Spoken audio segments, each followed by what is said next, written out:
Assalamualaikum warahmatullahi wabarakatuh. Bismillahirrahmanirrahim. Alhamdulillahi rabbil alamin.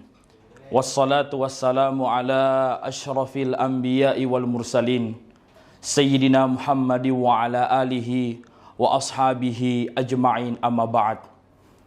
Para pemirsa yang insyaallah dirahmati oleh Allah subhanahu wa ta'ala, setiap manusia yang dilahirkan di muka bumi ini tidak akan pernah terlepas dari yang namanya masalah. Tungka rufatau angkewe rejajari fungala ta'ala, pasti narasaka ya sangi facoba, pasti narasakan ya sangi musibah. Ia perlu ipaham makukange. Maka dasininna ujian, semua musibah yang diberikan kepada kita itu bersumber daripada Allah subhanahu wa ta'ala yang ingin menguji hambanya. Bisa kita tengok di dalam Al-Quran, Allah subhanahu wa ta'ala berfirman, Alladzi khalaqal mauta wal hayata liyabluwakum ayyukum ahsanu amala.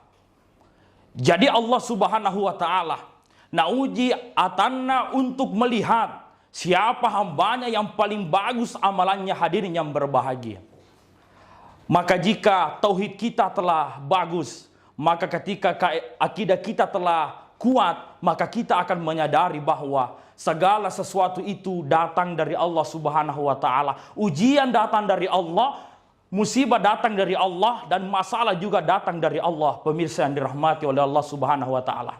Makanya itu, secara logika, jika ujian itu datang dari satu sumber, maka solusi juga itu akan datang dari sumber yang sama. Kita lihat bagaimana ketika seorang guru menguji muridnya yang ingin naik kelas.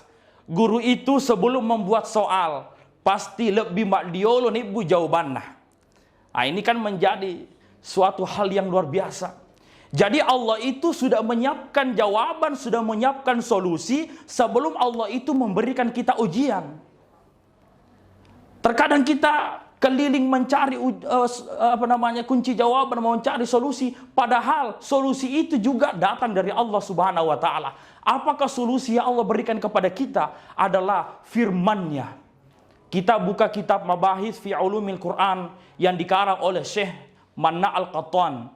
Di situ dijelaskan Al-Quran adalah kalamullah al-munazzalu ala Muhammadin sallallahu alaihi wasallam al-muta'abbadu bitilawatihi. Al-Quran itu merupakan kalam Allah. Al-Quran itu merupakan firman Allah yang diturunkan kepada Nabi Muhammad al-muta'abbadu bitilawatihi. Niki tahu baca, make palangi di sesina. Sehingga pemirsa yang dirahmati oleh Allah subhanahu wa ta'ala, sebenarnya solusi dari tiap masalah kita itu jawabannya ada semua dalam Al-Quran. Cuma kita yang malas baca, cuma kita yang malas membuka. Saya berikan satu ilustrasi. Ada seorang pendeta. Pendeta itu beradu argumen pangewangi si bawah pandritewe. Maka dewero pandrite, wahai pendeta, semua pertanyaanmu, masalahmu ada semua jawabannya dalam Al-Quran. Ya sange pendeta, dia nama tapak na sabatannya salah. Ya dia nama tapak rifung Allah Ta'ala. Jadi makanya kalau begitu saya ingin tes. Coba carikan saya satu ayat dalam Al-Quran yang menjelaskan bagaimana caranya membuat kue. Kira-kira engkau gero hadirin yang berbahagia pemirsa, kira-kira engkau gero ayat yang napan nasaki piko cerana tumaki ibu undi-unde, tumaki ibu sanggarak Belanda, tumaki ibu barongko, ya kan Makassar aku kadaki barongko barongki, ya kira-kira adakah? Ya, ulama ini menjawab ada, saya akan carikan jawabannya. Ternyata setelah beberapa saat ulama itu datang membawa Al-Quran. Naukah kurangnya maka dewi pandritewe angkene jawabanna fakutanamu makutanango nae peko cerana to makibu bepa. Kemudian ulama itu menjawab dengan firman Allah. Allah berfirman, fas'alu ahla dzikri in kuntum la ta'lamun. Tanyakanlah kepada orang yang tahu kalau kamu tidak tahu. Ya kau bisa carana makibu bepa takutanangri to macam makibu bepa. Ini menjadi satu hikmah. Jika kita tidak tahu satu masalah, datangi ahlinya.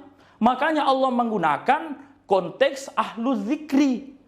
Allah tidak menggunakan konteks ahlul ilmi, tapi az-zikri itu menjurus kepada orang yang betul-betul paham dan ahli terhadap suatu masalah itu. Pemirsa yang dirahmati oleh Allah Subhanahu wa taala. Jadi Al-Qur'an itu adalah solusi. Allah berfirman, "Inna nahnu nazzalna dzikra wa inna lahu lahafizun." Di dalam kitab Mabahis juga dijelaskan, az-zikra merupakan salah satu dari beberapa nama Al-Quran, termasuk Al-Furqan, Al-Quran, dan juga Az-Zikru. Az-Zikru itu artinya Al-Quran. Jadi di dalam tafsiran ini, Syekh Jalaluddin Al-Mahalli dan Syekh Jalaluddin As-Suyuti dalam kitab tafsir Al-Jalalaini mengatakan bahwa tafsiran dari ayat ini artinya Allah itu yang menjaga Al-Quran dari segi penambahan, dari segi pengurangan, dan segi apapun yang ingin mengkorek-korek Al-Quran. Jadi Al-Quran itu dalam bahasa ulumul Quran adalah qat'iyus subut, adalah hukum yang absolut. Makanya ketika kita merujuk kepada Al-Quran, Al-Quran itu bisa merubah kehidupan kita. Banyak di antara kita motivator-motivator tidak bisa merubah hidup kita, tapi dengan Al-Quran, Al-Quran yang akan mengubah hidup kita. Pemirsa yang dirahmati oleh Allah Subhanahu wa taala. Apakah solusi? Saya akan menjelaskan sedikit, mungkin 1-2 solusi yang Al-Quran berikan kepada kita. Yang pertama, Al-Quran itu adalah obat. Fakbur itu kurangnya. Allah berfirman, "Wa nunazzilu minal Qur'ani ma huwa shifaa'u wa rahmatul lil mu'minin." Ya. Jadi kata Allah, kami telah menurunkan Al-Quran itu sebagai syifa. Jadi kalau itu bahasa Arab, angka tu 2, mereka ada fakbura. Pertama syifa, yang kedua dawaun. Memang pada bahasa Arab, nah niki narikui fak betuangi nasabah bahasa Indonesia, bahasa Ogi beda betuana. Dawa itu adalah fakbura, tapi lasa agawi wadin norei. Ya lasa kata-kata, lasa more-ore, bolokeng, ya bisulan dan sebagainya, lasa saliwang. Tapi konteks syifaun itu fakbura, tania bawa fakbura lasa saliwang wad di norewi, bahkan penyakit-penyakit di dalam hati wad di mana nore akurangi, lasa hati, peddi hati, kedo hati, fetang hati, seri hati, kemana nih hati? Ya semua bisa diobati dengan Al-Quran. Terus kenapa kita tidak bisa terobati dengan Al-Quran? Nasabah mabela kiful Al-Qurannya. Itu nggak bawa timpa kurangi kurang malangi. Itu nggak bawa timpa kurangi kau nggak perluta. Itu nggak bawa timpa kurangi nareko engkau sih baca. Makanya Nabi itu adalah salah satu-satunya manusia yang ketika hidupnya itu tidak pernah sakit keras. Kenapa Nabi dek nang kana malak adalah sana sifungan tua sifungan kasih ya hidup? Karena Nabi itu selalu membaca Al-Quran. Dek nang kana lapak baca Quran na sosok. Terus ada yang bertanya, pikune fale carana idina asoso matoki mengaji. Ero nabita. Malasa dina malasa tetap mengaji. Afo idi eme to mengaji nareko malasa ki. Ya, di dalam kitab Tafsir Al-Munir yang dikarang oleh Profesor Dr. Wahba Az-Zuhaili. Di situ dalam tafsiran ayat ini, Nabi SAW menjelaskan satu hadis yang hadis ini diriwayatkan oleh Ad-Dailani. Nabi SAW bersabda, "Malam yastashfi bil Qur'ani fala syafahullah." Siapa yang sakitnya itu ya tidak bisa diobati dengan Al-Quran, fala syafahullah, maka dia itu gagal fungalatala itu sudah tidak bisa juga mengobati penyakitnya itu. Ini menandakan bagaimana kemukjizatan Al-Quran dalam penyembuhan. Aku ini mondo barakan aku kurangnya, makanya aku ongkat malasa bacanya kurang. Ya, bacanya kurang. Olehnya itu, ya pemirsa yang dirahmati oleh Allah Subhanahu wa taala. Ya, karena Al-Quran itu sebagai solusi. Ramadan adalah syahrul Quran.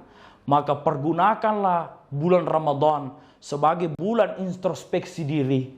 Siapapun yang berinteraksi dengan Al-Quran, maka dia akan mulia. Mau dimuliakan oleh Allah, mau dimuliakan oleh para malaikat, mau dimuliakan oleh alam semesta, bersahabatlah dengan Al-Quran. Jadikanlah Al-Quran sebagai solusi dari tiap masalah kita.